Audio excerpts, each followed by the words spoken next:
বর্তমান বিশ্ব রাজনীতিতে এক অদ্ভুত বৈপরীত্যের চিত্র দেখা যাচ্ছে। একসময় যিনি কঠোর ভাষায় যুদ্ধের হুমকি দিয়ে আন্তর্জাতিক অঙ্গনে নিজেকে শক্তিশালী নেতা হিসেবে তুলে ধরতেন, সেই ডোনাল্ড ট্রাম্প এখন নিজেই তার দায়িত্বকে বলছেন পৃথিবীর সবচেয়ে ঝুঁকিপূর্ণ কাজগুলোর একটি। সম্প্রতি ওয়াশিংটনে এক ডিনার অনুষ্ঠানে ঘটে যাওয়া একটি ঘটনায় তার এই মনোভাব আরও স্পষ্ট হয়ে ওঠে। হঠাৎ করে গুলির শব্দ শোনা গেলে পরিস্থিতি বিশৃঙ্খল হয়ে পড়ে। প্রত্যক্ষদর্শীরা জানান, নিরাপত্তা বাহিনী দ্রুত পদক্ষেপ নেয়, তবে সেই মুহূর্তে আতঙ্ক ছড়িয়ে পড়ে উপস্থিত সবার মধ্যে। এই ঘটনার পর প্রকাশ্যে এসে ট্রাম্প বলেন, প্রেসিডেন্ট হওয়া যে এতটা বিপজ্জনক হতে পারে তা তিনি আগে কল্পনাও করেননি। এই বক্তব্য স্বাভাবিকভাবেই নতুন প্রশ্নের জন্ম দিয়েছে। একজন রাষ্ট্রপ্রধান, যিনি বিশ্বের অন্যতম শক্তিধর দেশের নেতৃত্বে রয়েছেন, তার মুখে এমন আশঙ্কার কথা কতটা স্বাভাবিক? বিশ্লেষকদের মতে এটি কেবল একটি ব্যক্তিগত প্রতিক্রিয়া নয়, বরং এর মধ্যে লুকিয়ে থাকতে পারে বৃহত্তর রাজনৈতিক সংকেত। ঘটনার সময় তার সঙ্গে উপস্থিত ছিলেন মেলানিয়া ট্রাম্প।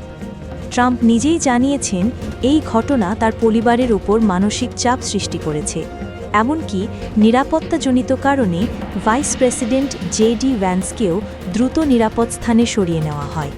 এখানেই প্রশ্ন ওঠে, যখন একটি দেশের সর্বোচ্চ নেতার নিরাপত্তা নিয়ে এত উদ্বেগ তৈরি হয়, তখন সেই দেশ কিভাবে বৈশ্বিক রাজনীতিতে আগ্রাসী অবস্থান ধরে রাখতে পারে, বিশেষ করে যখন ইরানের মতো একটি দেশের সঙ্গে উত্তেজনা চলমান।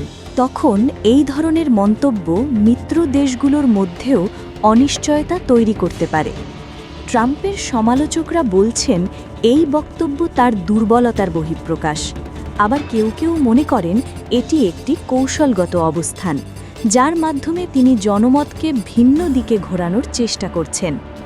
ভিডিও ফুটেজে দেখা গেছে তিনি ঘটনাটি নিয়ে কিছুটা হাস্যরস করার চেষ্টা করেছেন, কিন্তু অনেকেই মনে করছেন সেই হাসির আড়ালে লুকিয়ে আছে গভীর উদ্বেগ।